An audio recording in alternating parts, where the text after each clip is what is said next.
आपका अपना to the point जीव विज्ञान के यूट्यूब चैनल पर सभी छात्र छात्राओं का स्वागत और अभिनंदन। आज का टॉपिक है पेलियोट्रॉपी जीन। पेलियोट्रॉपी जीन हम कहते किसको है? A gene which produce multiple effect is called pleiotropy gene and phenomenon is known as pleiotropism. तो पेलियोट्रॉपी जीन को हम डिफाइन कैसे करते हैं? A gene which produce multiple effect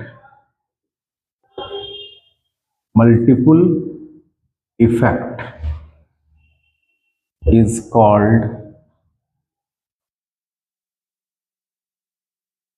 pleiotropy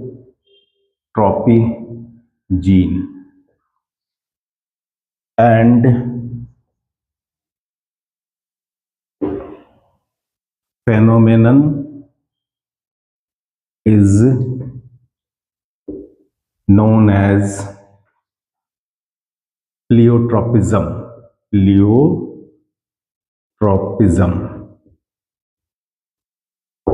हम लोगों ने पढ़ा है मेंडलिज्म में वन जीन वन कैरेक्टर, ये हमने मेंडलिज्म में पढ़ा है। मेंडलिज्म में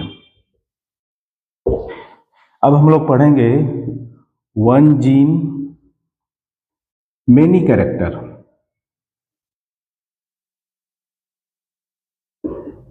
it is the exception of Mendelism. Exception of Mendelism, ये मेंडल का एक्सेप्शन है।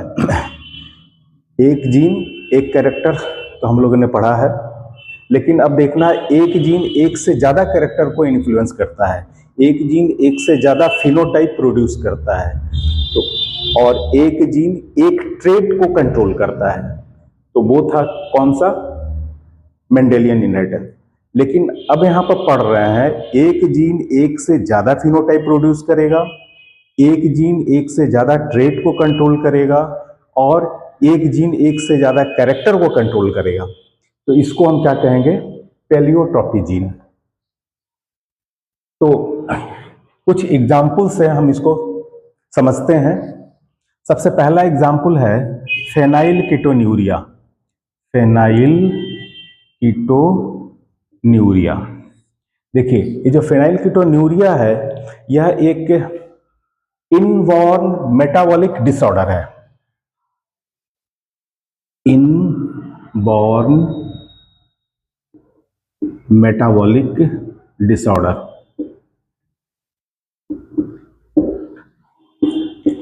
और यह जो बीमारी है ये किस वजह से होता है? Disorder in metabolism of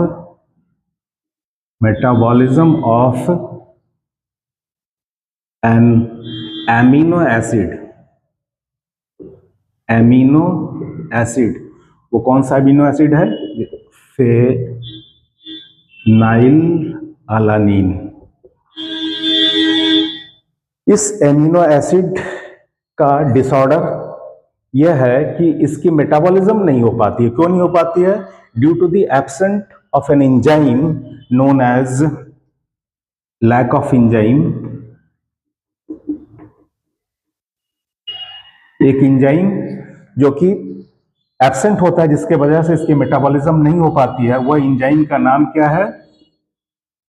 phenyl अलानीन hydroxylase. देखिए यह एक प्रोटीन है और इस प्रोटीन को बनाने वाला जो जीन है वो पाया जाता है किस पर? क्रोमोसोम नंबर 12 पर। Chromosome number 12। देखिए होता क्या है कि ये जो फिनाइल अलानीन है एमिनो एसिड, फेनाइल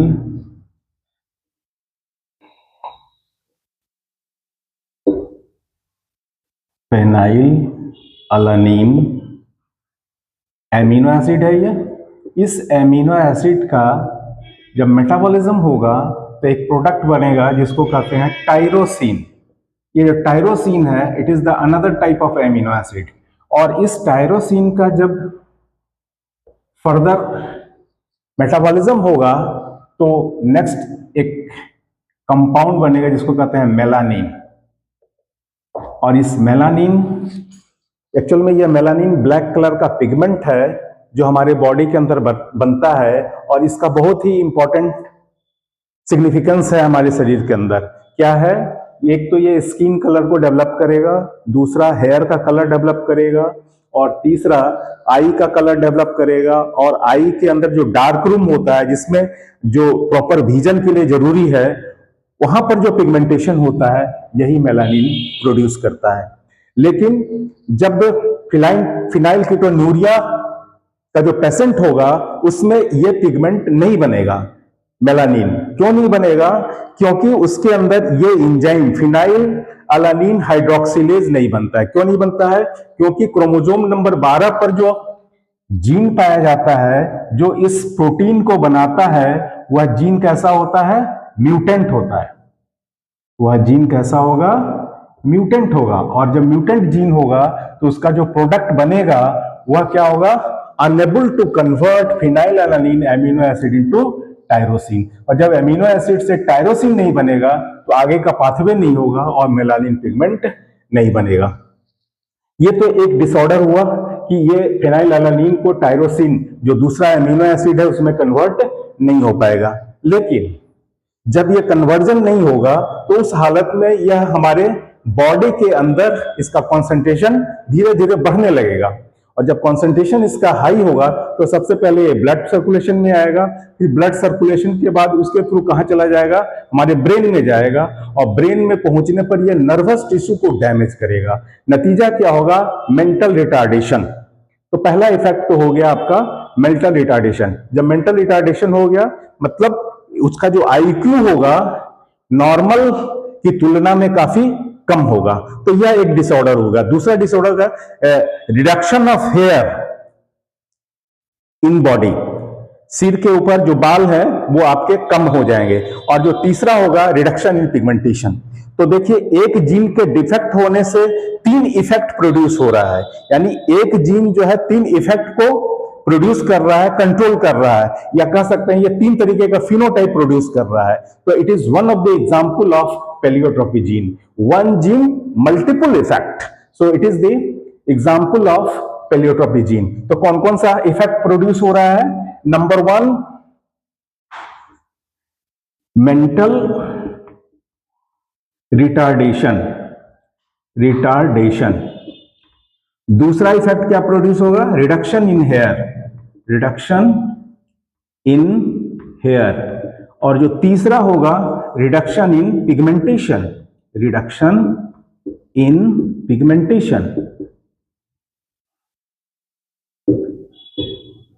देखिए, तो ये तीनों इफेक्ट प्रोड्यूस किसके द्वारा हो रहा है? वन जीन मल्टीपल इफेक्ट, एक से ज्यादा इफेक्ट प्रोड्यूस कर रहा है। तो it is one of the example of pleiotropy gene. इसी को हम कहते हैं पेलियोट्रोपिज्म। जो दूसरा एग्जांपल है वह है आपका सिकल सेल एनीमिया। देखिए, example number 2 sickle cell anaemia. Sickle cell anaemia में क्या होता है कि यह भी एक जेनेटिक डिसऑर्डर है which takes place in human being due to recessive gene, और यह एक तरीके के जीन म्यूटेशन के कारण प्रोड्यूस होता है। हालांकि फिनाइल कीटोन्यूरिया भी जीन म्यूटेशन ही है, और यह भी रेसेसिव जीन के कारण ही होता है। तो जो दूसरा एग्जाम्पल है वो है आपका सिकल सेल एनीमिया।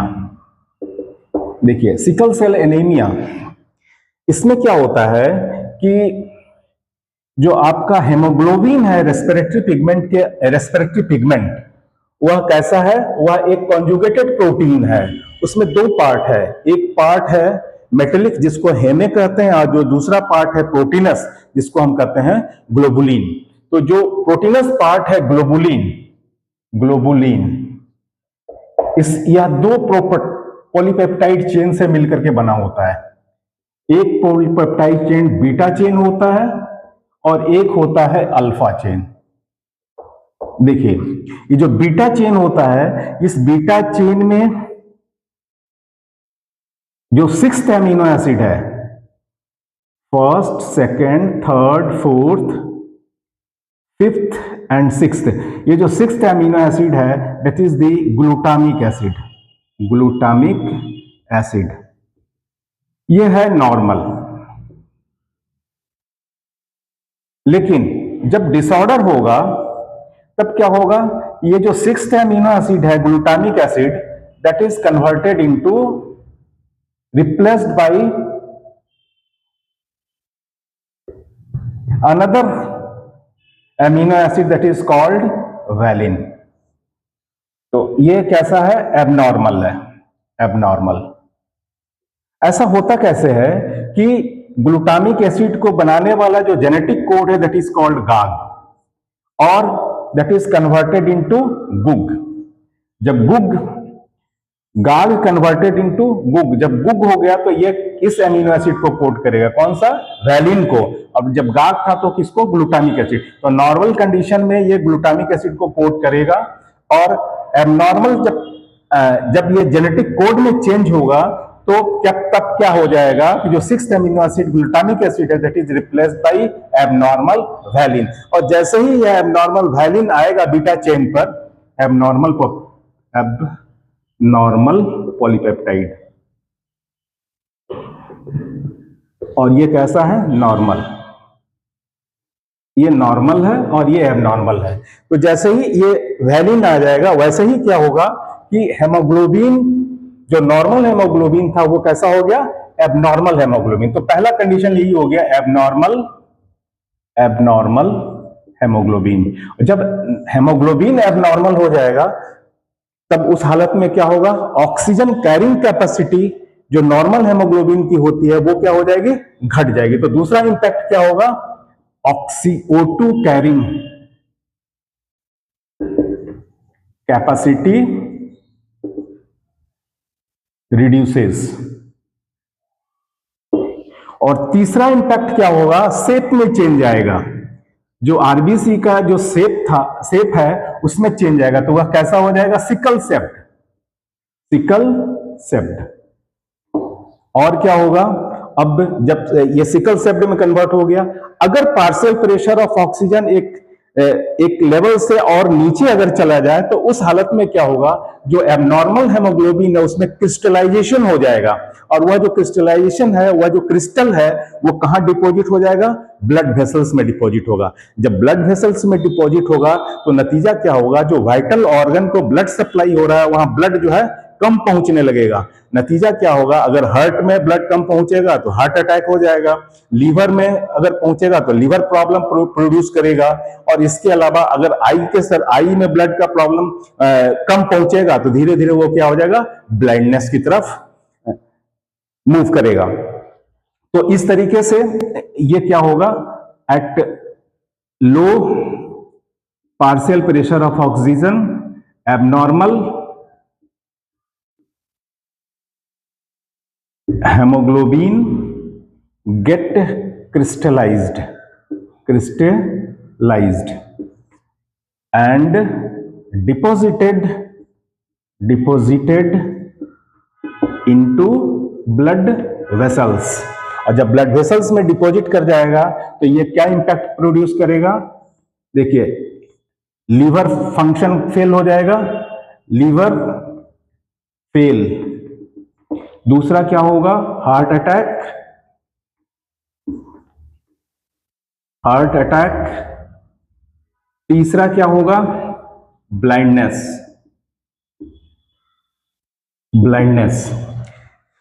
तो एक जीन, इस वन जीन के डिफेक्ट होने से मल्टीपल इफेक्ट प्रोड्यूस हो रहा है, मल्टीपल कैरेक्टर इन्फ्लुएंस कर रहा है यह एक जीन। और यह इसके वजह से इसको हम क्या कहते हैं, पेलियोट्रोपी जीन। तो एक जीन के डिफेक्ट होने से मल्टीपल इफेक्ट प्रोड्यूस हो रहा है। एक और इंपॉर्टेंट फीचर है सिकल सेल एनीमिया का, वो क्या है कि यह it provide immunity to malaria, it provide resistance to malaria.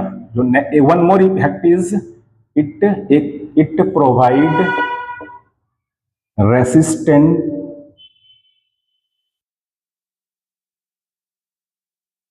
Resistant to malaria. वह भी कौन सा मलेरिया, जो प्लाज्मोडियम फैल्सीफेरम से प्रोड्यूस होता है, फैल्सीफेरम।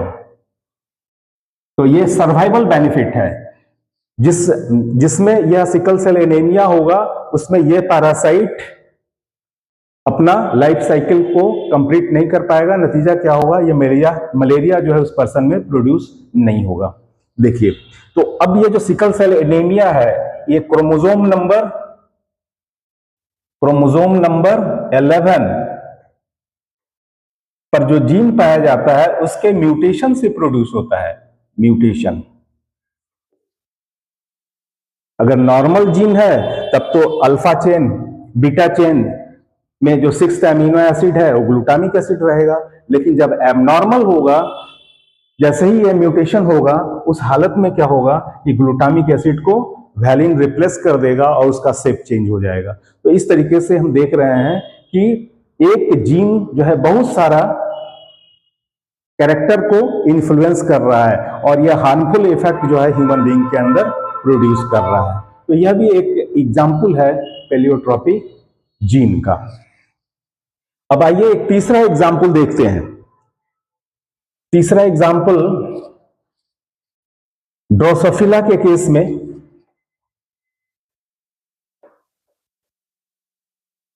जो उसका आई है, आई के शेप, उसके कलर और फेसेट में चेंज लाता है अगर उस जीन में म्यूटेशन हो जाए। द थर्ड एग्जाम्पल इज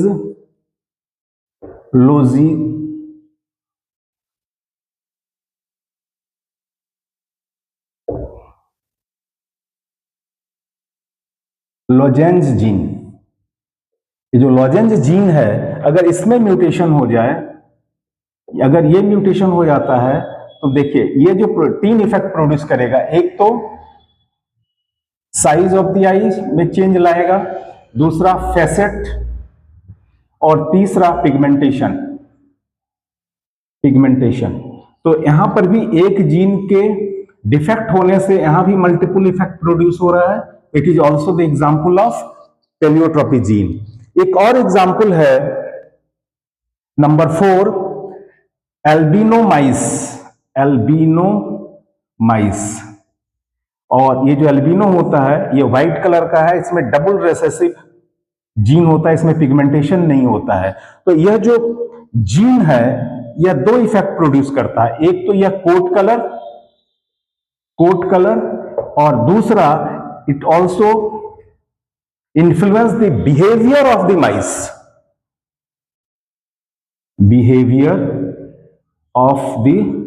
माइस, ये माइस के बिहेवियर को भी इन्फ्लुएंस करता है। इस तरीके से यह भी एक जीन कोट कलर के साथ साथ एक दूसरा कैरेक्टर भी इन्फ्लुएंस कर रहा है। बिहेवियर जो देखने को मिलता है माइस में वह चेंज हो जाता है। तो ये चौथा, पांचवा एक बहुत ही इंपॉर्टेंट एग्जाम्पल जो हम लोग पढ़ चुके हैं पी प्लांट का। पी प्लांट में वो क्या है, एक जीन है जो फ्लावर कलर को कंट्रोल करता है, फ्लावर कलर, और वही जीन सीड कलर को भी इन्फ्लुएंस करता है, सीड कलर। तो एक ही जीन दो कैरेक्टर को इन्फ्लुएंस कर रहा है। तो इस तरह से यह भी एक एग्जाम्पल है पेलियोट्रोपी जीन का। तो पेलियोट्रोपी जीन में क्या होता है, ये सबके केस में आप देख रहे हैं, खास करके सिकल सेल एनीमिया और फिनाइलकीटोन्यूरिया के, वन डिफेक्ट मल्टीपल इफेक्ट, या हम कह सकते हैं वन जीन मेनी इफेक्ट, और इसी को हम क्या कहते हैं, पेलियोट्रोपी जीन। तो इस वीडियो में इतना ही। अगर ये वीडियो पसंद आया हो तो इसे लाइक कीजिए और शेयर कीजिए।